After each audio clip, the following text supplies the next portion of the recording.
What have you broken in the past? Breakage isn't always bad. In fact, breaking things, including yourself, is completely okay when the experience leads to something better. This is How I Broke That.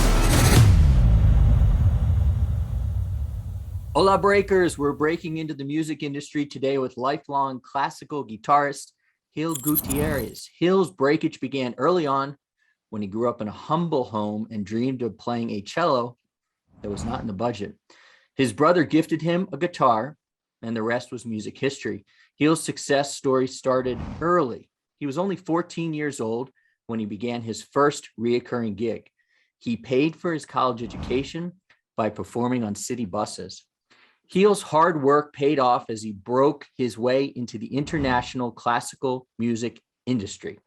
His symphony performances have earned him seats next to others who were given easier paths, but you'd never know by his performance. So let's find out how Gil Gutierrez started from the bottom, what kind of challenges he faced on his journey to success, and what type of advice he can give to others who dream of doing the same. His strong work ethic and ability to dream big are sure to shine through in every story that he shares. Welcome to How I Broke That. Welcome to Story Time, Gil. Let's do this. Thank you so much for having me. Hello, everybody. Thank you, Josh. Yes, it's amazing. We are local time here, 9:10 in the morning. So we're going to do story time at 9:10 in the morning, Mexico time. You're up for it? I'm totally up for it. It's great. That's awesome. Well, listen, I even have my mug here. Oh, good. See it? Viva Mexico. Viva Mexico. Coffee time, yeah. Start us off, my friend. Start us off, please, in Oaxaca. You know, the first 15 minutes of our show is really talking about your journey. And the second 15 minutes, we'll talk about how your music has kind of broken the industry and probably broken you in a few relationships at times. But let's start the journey off in Oaxaca. If you can, tell us about where you got going. Yes, well, I was born in Oaxaca, as you say. And at the age of 9, I went into the fine art schools learning. I like to draw and sculpture and do that kind of thing, that kind of art for a couple of years. And then I moved into cello, but it wasn't a cello in the family, too expensive. You know, I try even the piano as well, but you have to wait online because they only have 3 pianos and so many students. Wow. Students in, at school. So finally, I get a guitar, which is easier and cheaper, you know. So it's the way I started to play the guitar when I was at 14. Yeah. But I really, you know, what moves me to play the guitar was basically Beatles, you know, in that time. And then I joined the school, the kind of the choir and the rondalla, which is like 10 guitars together. And we go and perform for, you know, weddings or 15 años when the ladies have 15 años, you know, 50-year-old and serenades and things like that. And it was fun. It was fun until one day my brothers, because my father died when I was 5 years old, and my mother was working. We didn't have any really money. They work hard, but they tell in that time musicians in Oaxaca were in bars only, not really concerts, you know. So I decided to start playing classical music, and I went to a pizzeria and I was a waiter, and I would play a little bit when I was learning the classical, and then I wait tables and trying to do, and they pay me with pizza and horchata water. So that was the beginning of my career. Which is funny. Yeah. And that time, now it wasn't in that time, but one day they asked me, you have to choose to go to the law school to become a really, a doctor, engineer, or somebody. Music is not a career. You're not going to be a musician. So you have to choose. So when I was 16, I had to choose between the guitar and study something, go to the school, to regular school. So I picked the guitar and I walk away from home.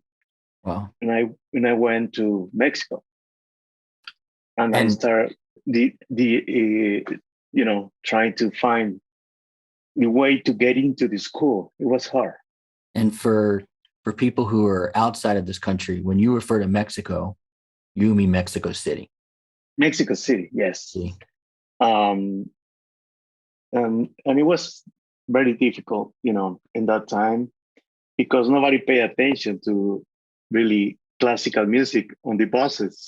So you have to play something different, ranchero music or whatever it is on the radio that they give you some coins, or go to the park, play there sometime.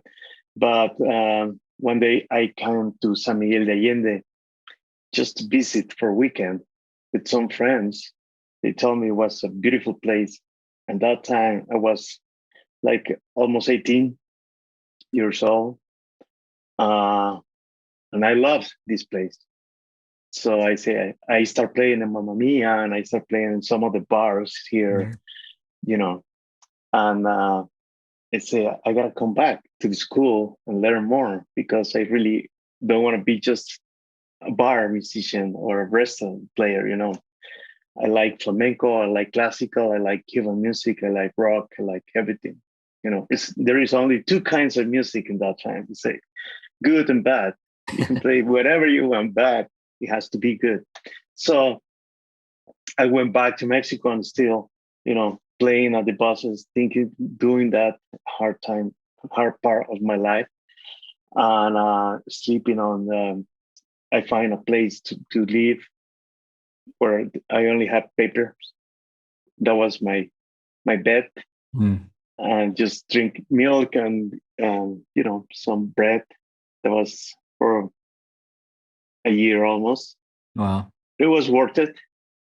I never regret that, because I learned a lot to listen from the people, and don't give up about my dreams. My dream was being a musician. So I came back to San Miguel de Allende. And when I was 21, I found my wife. I found Rebecca, that now it's my wife. And I just asked her if she wants to dance. And she said, yes, let's dance. And that's it. We start being together for a while. She was visiting here. I didn't know she was married. I didn't know that's part of the story either. Yeah, no, she was married.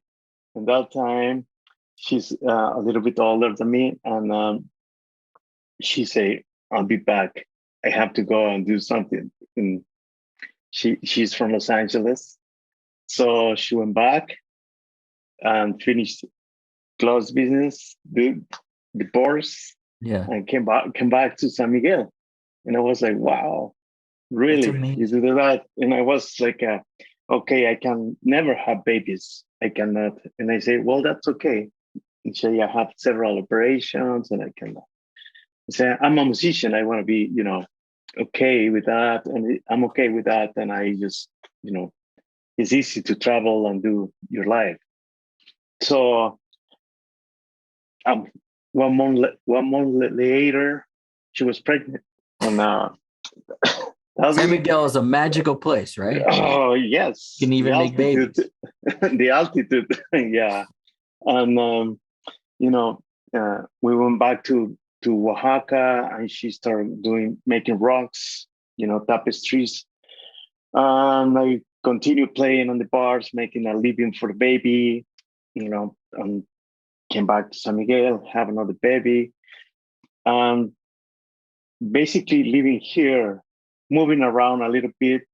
Then I started traveling. I went to Mexico City because I like the jazz music a lot. And then I discovered these guys that were playing there, and they were playing with pop singers. In that time, when they pay little good, good money. So I traveled for almost 18 years with pop singers, all South America, Spain, United 18 States. years. 18 years, yeah. Wow. And I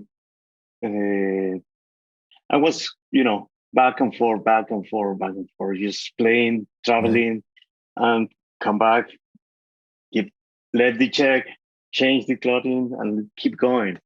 So one day I said, no more. I got to stay with the family, with my wife and the kids, So I stay here. And then I did, one day I was playing here in a place with a violinist and bass player.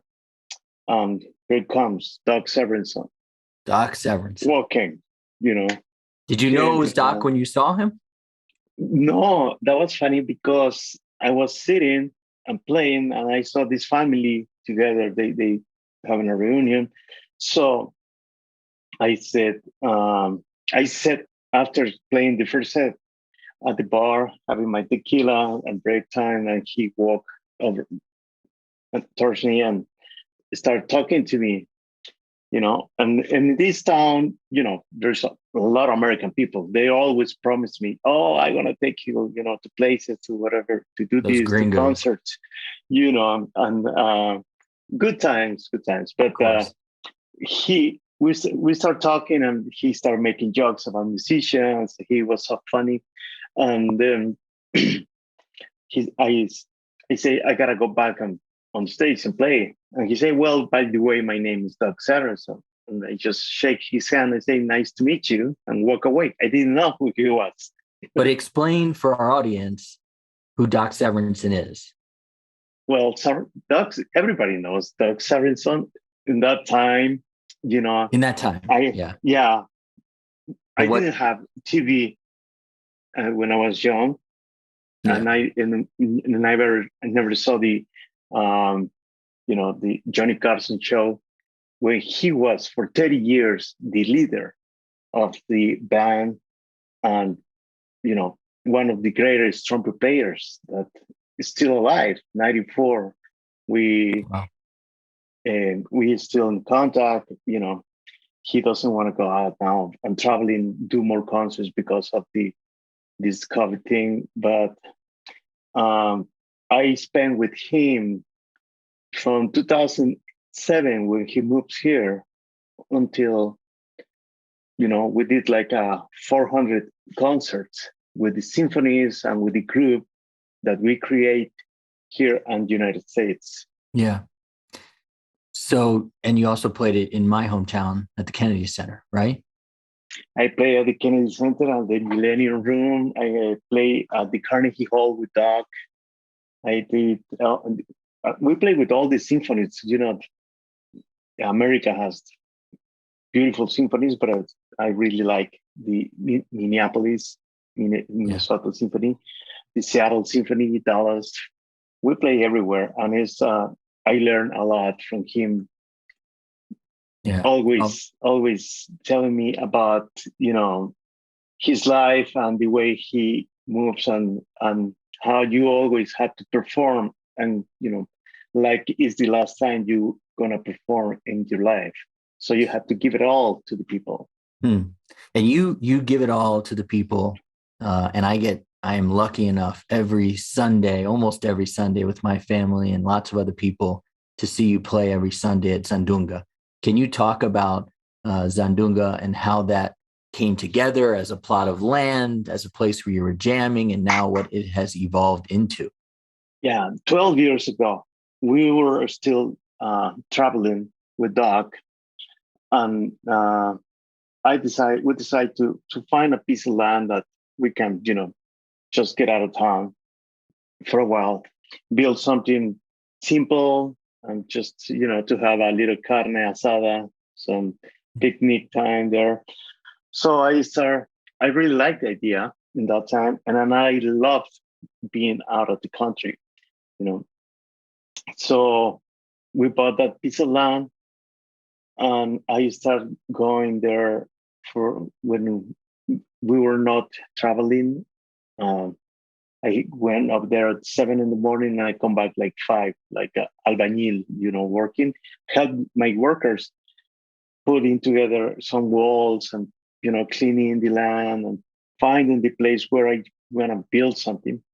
So finally, we found this place, and I start building a little bit. And then one day say, oh, this could be a restaurant here. It would be nice to have something out of the, in that time, we didn't have a lot of viñedos like now, wineries here in town. Now the town expands. But in that time, everybody said, you're crazy. Nobody's going to come here. It's too far away. It's just like I take a lot of people, wealthy people, because I didn't have a lot of money. I have money, but not a lot to build the whole thing. And they say, well, it's a nice place, but I can help you with something in town. You have to do something not so far. So I started and did it myself. I didn't have an engineer. I didn't have an architect. I studied, industrial design a little bit when I was at school. So I just picked the spot and started building. What do you know now? This is Sandunga. So it took me like 7 years to build it. Yeah. It reminds me of kind of the Mexican modern story of Field of Dreams, in the line of Field of Dreams, it's if you build it, they will come. And you built that, and people come every Sunday, and it's this wonderful confluence of people. And interesting for me, not to sound like, some pompous expat who, spends time in this beautiful town in Mexico. But every Sunday in America, for most of the time you watch football. I almost call it soccer. You watch football, and I sit, there's a lot of times I'll be sitting there and I'll look down at my watch and I'll be like, this is so much better than watching football. We're sitting there and we're drinking mezcal and you're talking to new people and listening to great music. So, we're kind of moving into the second part of the story here. And what we're going to talk about next is about the breakage. But for now, I want to talk about our show sponsor, because we wouldn't be here without Click2, our sponsor. Having been on the road and music, you got to have sponsors to pay the bills. Click2 has created an effective, easy-to-use, cohort-based course platform for enrichment providers, breaking the self-paced class trend and online learning as we know it. Cohort-based courses offer skill building, knowledge, live instruction, and a community of students to learn alongside of. These features are completely shattering the industry of cohort-based courses. So that's why I have them as a sponsor, because I love that they are breaking the industry of learning online. Have you ever thought about teaching a class online? Well, on the COVID time, a lot of people ask me to do that, but for me, it's difficult to teach, in online. Yeah. Now it's very common, and I even see musicians they're teaching, and you can still install ideas from that. But it's amazing that you can do that now. It's the technology, and I think it's the future forever. That's it. I think so too. But let's talk about, so if Click2's breaking the industry, at your journey, music had to break you at some point. And so we're gonna talk about the breakage here. And as we talked about before, and at Sandunga and yesterday, I'm a glass half full guy, especially if it's mezcal, right? But there is breakage along the way. So can you talk about more so the hard times, the challenges you might have had going from Oaxaca to Mexico City and San Miguel, and knowing you wanted to make it to San Miguel and live and have a family? Yes. Talk about the breakage. Yeah. Well, it was very difficult to decide between the guitar and my family. And it was just one point that it really it was sad for me that they don't understand my dream, that I want to be a real musician. You know, like I need to have someone to help me, to support me, to care about what I want to do. So that really was painful for me, but it didn't break me. It helped me to go through these times. You know, it just pushed me more harder to try to follow my dreams. And sometimes, really, I regret because music is not easy. It's not always a dream. It sounds like a wow from this time to time, and now you're traveling all over South America, but you don't see your kids. You're missing. You're not making enough money. You have to pay, a lot of things. But um, it was difficult times. That helped me to go through a lot of more less painful things. So the next thing is when my mother passed like 12 years ago. It really hurts, that I didn't have enough money to having with me more time, spend more time, because my decision to go away, that go and play and work, they didn't even talk to me for a while until they started showing me. I was playing with pop stars on the TV and this show that they say, "Oh, really? You are now? You're serious?" And I say, "I was serious since the beginning, since the beginning." But that was the thing. The other thing is being a musician is always a challenge, because when I talk to Mexican people, especially people from Mexico, all over Mexico, they always ask me what your activities are, what is your profession, and I say I'm a musician, and they say no, your real profession. You say no, I'm a musician, and that's the way I make my living. They say no, I cannot believe. I say, well, I'm not wealthy, but when I came to San Miguel the first time, I just have my guitar and 200 pesos in my pocket. That's it. I didn't have more. And I started to build my life with that, with this guitar, you know. That that's one of the things make me feel good now, that I choose to continue that pattern, that direction. My wife helped a lot too, because it wasn't easy for me just to support. She was working too as well. So at some point, and she's still working, you see, in Sandunga. She's a hard worker. Oh, she's a hard worker. She runs that ship like nobody else could run that ship. Let me ask you a question here. So this is something we have in common that I don't think we've discussed, is that my wife is a few years older, and was married at the time that we met each other. And so that took a little bit of untangling. Talk about,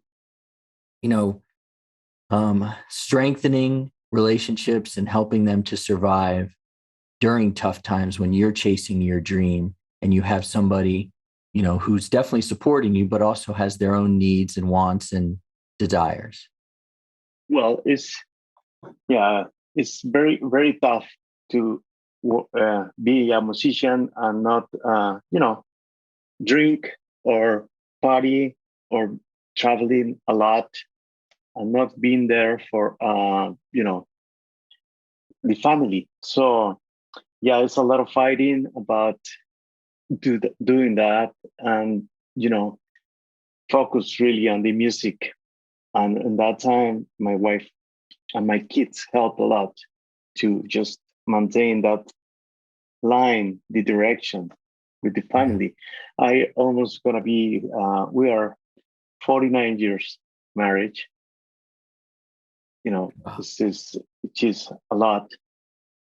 That is a lot. And uh, we have sometimes one point that we separate for a while, and I went to Mexico, and I stayed there for 6 months. But at the end, I couldn't stay away from the family, so I make my way back here, and we start working together again until now. Yeah. She's, the good team. Yeah, Rebecca's great. So let me ask you a question. Let's do a timeline here. If I'm not mistaken, you're going to be 60 in May. Is that right? Yeah. Yes. Yeah. So when, for the people out there who are listening, when do you, I know this is an evolving thing, but at what point in your path as an entrepreneur did you feel like you got it? Like I can see how I do this well.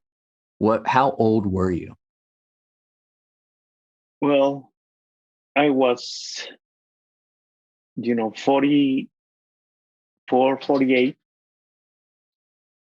It wasn't easy to do it, but I started to say to me, well, for me, I was traveling with Doc and all these things, and I said, in one point, this is gonna end.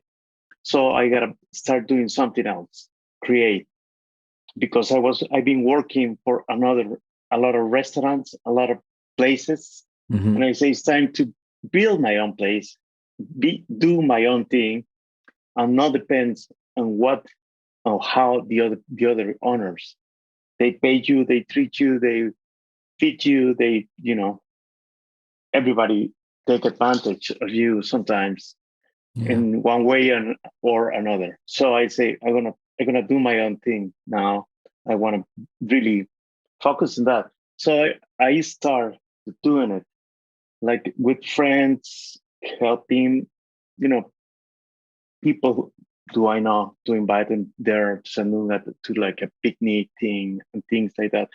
And it was like because we met a lot of people in town. A lot of people know me through Doc. There was a lot of help. Yeah. So people, make a destination now at Sandunga because of that. So when I was in that age, I say I'm gonna do it, and it take me 7 years to build that, to finish it, until it's it now. It's not Yeah. finished, but it's gonna be more bigger. I have more ideas to come. I But believe yeah, yeah, it's honestly one of the reasons we bought a car here, so that we could go yeah. out there every Sunday and stay as long as we want. Cool. Yeah, I Didn't know mean, that. yeah. And so we're getting closer to the end of our discussion, and I again, I'm going to ask you a question that I know there's not a straight answer to it, but whether you are a musician or whether you are building something in technology, at the end of the day, you're an entrepreneur. And the people who are listening, they all want that, and I'm one as well. They all want that, like, one piece of advice. So if you could give one piece of advice to the entrepreneur that is building right now on their computer, or the musician who's sitting on the corner of a street in Ireland, so that they could get to a place of happiness, what would you tell them? Well, I think the more important thing is never lose the direction and follow your dreams, trust your guts, and don't listen to bullshit thing. This is everybody has an opinion, and that's amazing when everybody, say, no, you got to do this, you got to do it in that way, and you have an idea.